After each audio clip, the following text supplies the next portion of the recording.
officially welcome to this live call for the Remembering Retreat. And I want to introduce our team. I'm Nikki Ann, and I live here at Earthaven, and I'm one of the facilitators. And I'm so delighted to be joined here tonight with Chloe. Maybe just raise your hand and kind of just, yeah, and Myrna and Debbie. And Natalie will probably join on the call, and we'll get to see her and hear her voice. She'll be calling in from Jamaica. She's actually not going to be in the retreat this year with us in flesh, but she'll be with us in spirit. And really the intention of this call is to really fill in the gaps of what's really hard to communicate on the website or in newsletters, and to just allow folks to see what's missing as far as their understanding and to see if it's a good fit. The Remembering Retreat for the year of 2023 is going to be October 19th to the 22nd with the first quarter moon. And so that would be right in the sky that we'd get to enjoy every evening.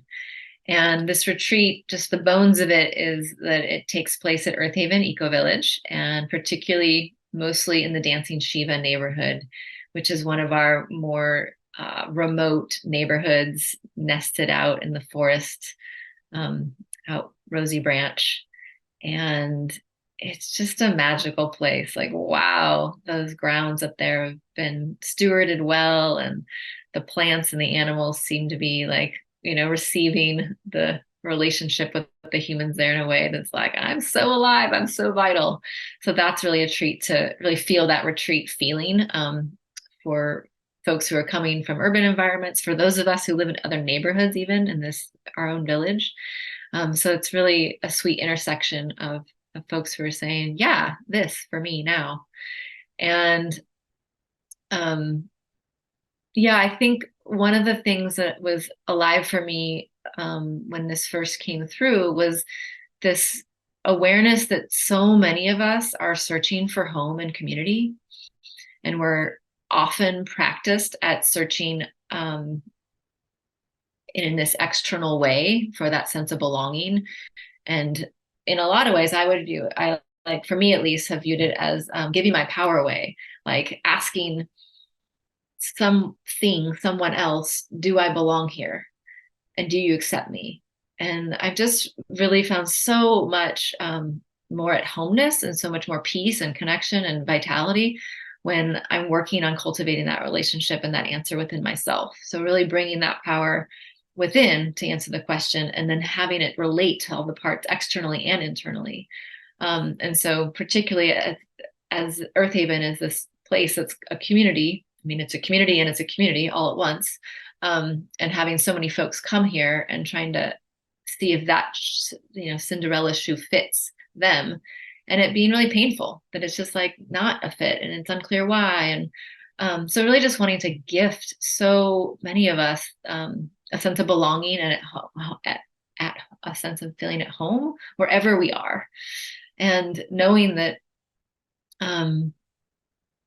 that nature is everywhere, and that it itself is a place that can be home, and that we can cultivate that sense of belonging within and have it be this mirror, this teacher, the mother.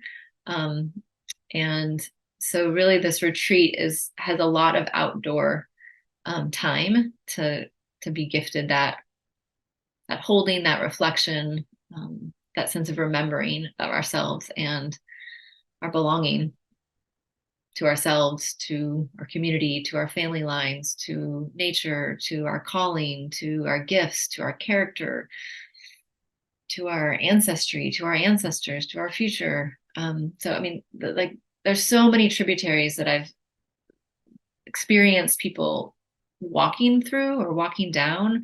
And I think the thing that's been awesome to get clear of with this retreat is we do not have to be coming from the same place. And that was such a beautiful experience when we came together last year, is we got to be witnessed and witness others representing either parts of ourselves or others that we love who we don't understand, but because it's there in this tender way, it creates a connection of understanding, potentially with family. I mean, I can describe so many different scenarios, but really to say that the space welcomes us as we are, and that we as facilitators are really making invitations over and over and over. And everything we do is optional. And we really do our best to help us as a group hold group care while we're holding our own self-care. And I think I want to leave it at that for one moment and make some space for some of the other facilitators to see if they want to speak to the thing that moves their hearts and souls to be connecting in this way and being of service, what you experience it to be. And really, I think your words capture a lot of kind of the magic of it, the gift of getting to be held in a facilitated space with these questions that can be so labyrinthian and mysterious inside of us, and to kind of have some containers to pour that question into, that questing, because I think that searching for a sense of inner belonging, it's like an epidemic loss that each of us have at this moment in the culture. The epidemic of loneliness, epidemic of homelessness, cultural orphanhood is affecting and impacting so many of us in so many deep ways that we may not even realize. And that the result is that we feel that we are alone in not belonging, or in feeling a sense that we don't belong. So I think much of what was sweet about it for me was getting to take a really big topic that could be challenging to engage with, and have bites or experiences or prompts or moments of being held in something that allows me to actually engage with it without being so overwhelmed by the immensity of what it feels like to touch in with my own parts that haven't found a home just yet. And I was also really just wanting to kind of presence the magic of vulnerability that I experienced and got to facilitate and participate in. The unlayering at a very gentle pace of some of the ways that it can actually be very hard to see into each other, and to feel for where we are not alone in our deepest longings and questions, and what challenges us and what's in the shadow of our understanding. I felt significantly closer to the people in the container, even that were like my neighbors, or I thought that I knew in some way. Felt like I got to see and be seen in a way that was really dignified and gentle, and contributed to sort of leaving feeling a very deep and embodied sense that we share something as humans. All of us share something. Yeah. I'll share next. Hi, y'all. So good to see familiar faces.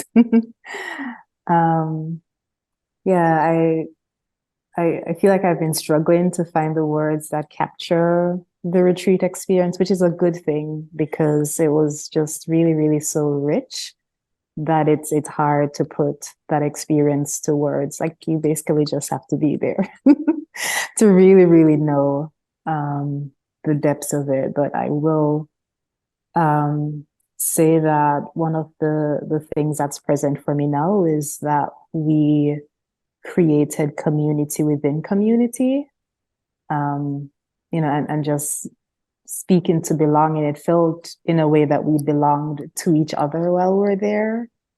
So day after day, just creating a connection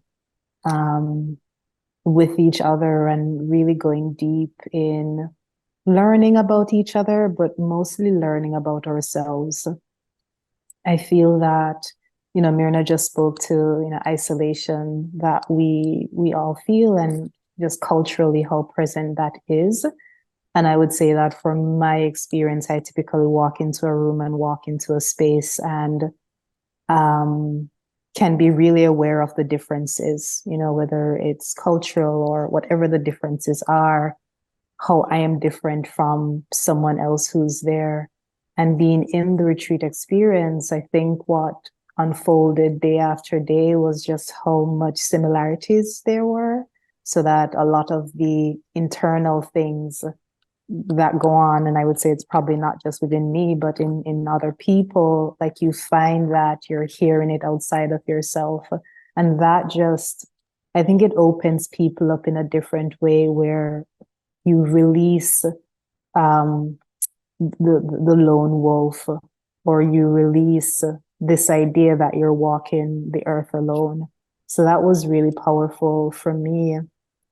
And I would say being in community, whether it's at Earthaven, or being in community spaces, those really have been the experiences that have fortified my sense of self. I can find the connection and the sameness between myself and someone else. And I can also find my own individuality, so that in the world, I just feel stronger, stronger and clearer on who I am. And they were just it felt like almost everything that was a part of the retreat was a ritual, or almost everything was ceremony, almost everything was beauty making, and things were slow and deep and powerful and potent. And really, after those few days, like I said before, knowing myself at a deeper level, being more rooted and more confident in myself, and knowing others at a deeper level, seeing myself in others, seeing them within me. It really opened something up. I'll pause there for now and see what comes out of any questions that others might have. Well, I'll share something. I'm new to this group of facilitators. I wasn't there at the last retreat, so this will be a new experience for me. And when I was invited to participate, it was just like, of course, I want to do that and be a part of that. And I think part of the reason is knowing the rest of the team, knowing the space, just knowing that being together, whatever we do, will be a magical and transformative experience, and trusting that so much. And also just feeling this deep sense of like our belonging within ourselves and within this living world is, I believe, our innate qualities, a sense of belonging. And so when we bring our attention to those wounds and stories and external factors and internal dialogues and whatever it is in between our innate sense of belonging here in our aliveness and on this planet, and the experience that we're having, might not feel totally connected and totally belonging, totally a sense of belonging. I just feel like when we just bringing our attention to whatever's in the way of that dissolve so much of it, just bringing the attention there. And so I'm excited to dive into all the different ways that we can bring our attention there, and just have this powerful sense of trust that it's not like a super complex thing to do. It's just taking the time and bringing the attention. And so that this is a space where that's pretty much what we're doing, creating a container, taking the time, bringing our attention, using tools and techniques and practices, a diversity of them, being in our bodies together, being in our breath together, being with the living world together. Yeah, I just really trust that. So I feel excited to share that with some of you, and just return to that kind of original state that I believe lives inside of all of us, and from which I feel in myself and I see others really bringing their gifts forth to this world more readily. And that's a big need in this world right now. Each of us bringing whatever ingredients we came to share in the big stew of nourishment that all humanity and other living beings are in need of right now. So yeah, those are some of the reasons why I feel excited to be participating. Okay. Yeah, I want to kind of pick up in connection to that naming you just did of, how do we show up with our gifts to meet the needs of the world in these times?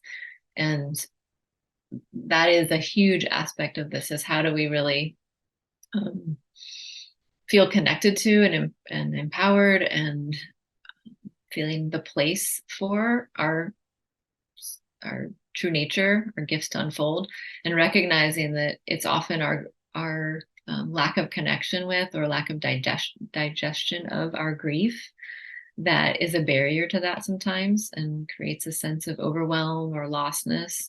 And so there is a lot of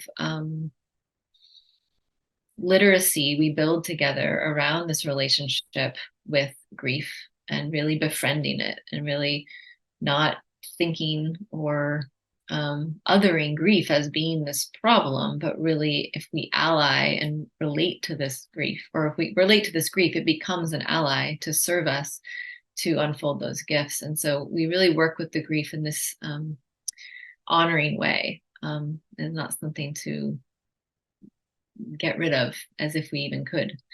So, yeah, I'm really recognizing that if life is a moment by moment set of opportunities for practice, like what are we practicing right now? We're practicing in 5 minutes and so on. That's this pathway, this journey towards the skill building, this set of competencies for connection, for belonging, for being with our most vital parts of ourselves. And so that's kind of connected to that. One of the first things I was saying of like this disempowered approach to belonging, like we will be building a skill set together. We will be practicing and strengthening a set of competencies that we all get to walk away with and have as in this unique way that's ours. The reflection of those skills living through us will all look different because we're all unique, the original beings. So just to name that it's a lot of presence and being, and there are skills being built. There are these skills that create the connectivity between us and with our vitality that we get to infuse in our communities and our lives. So, and it's kind of maybe that's really makes sense for a lot of folks, and it's because it's not like the skill of cutting down a tree or cooking a meal in this very tangible way that's so overt, might be invisible to some, but that's what we try to again bring out from under the shadows and into our awareness together. Yeah, my time that I got to spend with Sabonfu in grief tending, grief relating, has been like, probably one of the most influential top 3 things of my life. And that's really honed in this desire to heed a call that's holding space for grief, to feed life. And then coupled with that, being initiated into death care work by deaths being, in our community. And so really stepping into that more focused like way of service that's through death care midwifery. And so even though we're not explicitly tending our final death in this space, like having been really intimate with that aspect of myself and the world really has informed my relationship to tending the dying process, all of our dying processes that we're practicing at to be ready for the big death and liberate life while we're here before that. I would say that in some ways it's similar, practicing moving through some layers of kind of titrated sharing and revealing that builds some safety and then moving in the afternoon into kind of an open altar space, grief journey time, and then having some time on the back end to do a settling and integrating activity together where there's actually opportunities for people to speak and share and digest what's been arising throughout the day. To me, it felt sweet. You know, it wasn't like being in ritual the whole time, but what I super appreciated was that because it was a day long span of time, it was like there was time to kind of cook it and come upon what was in the body and what was in the shared space in a non-rational, non-explained way, and then kind of settle back in with some, yeah, what came up, what was happening, what did, what was alive. So yeah, for me, it's different and similar in that it's a blend of wisdoms and traditions and also an emergent happening to what's appropriate in this space and this time with these people here as we are, each of us as facilitators, as human beings, what we can really offer from the position that we stand in. And it's co-created, I think, in a way that feels just rich for me to see everyone's contribution, sound and voice, and way that we're kind of village style holding each other. I feel like there's a really sweet balance of experience, digest, share that sort of cycles throughout the time. So yeah, receiving opportunities to do things that may bring things up, or being afforded contemplative space, being afforded time to digest that and breathe with that, and then opportunities for seeing each other, witnessing. And that could be in different formats. And then the other thing is that we sing each day.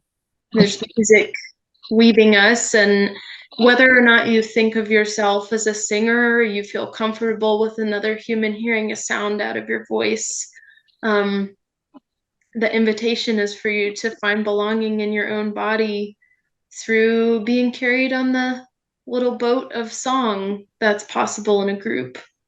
So it's just, there's many technologies, but I kind of wanted to articulate that it felt that way in terms of the experience, digest, share for me. I just want to acknowledge that mystery is a huge element of the power, and that that hopefully it feels like a gift that we're giving that's out of love, that to be holding some of that mystery. And there's also mystery that we're not holding and we're in service to, that moves through. Because song was such a big part of our experience last year, and because I was so inspired by it, I began writing songs as I've been in prayer or meditation or at my altar connecting with my ancestors. And I really feel like I got the permission to do that from being in the retreat and just connecting to a part of me that opened up through song. And so I'm here reflecting on the fact that that retreat was last year, and I'm still tasting the fruits of it, which is really cool. So I guess that can be my gratitude and connecting with each of you here, of course. Well, if there's any other questions that emerge outside of this space, I'm happy to answer and be in touch. And this recording's available to others that you may feel called to include or invite in this experience, or just knowing of it. So feel free to share. And blessings on your evening, your day, your month, your moon cycle, in your life. Yeah, look forward to connecting one way or another.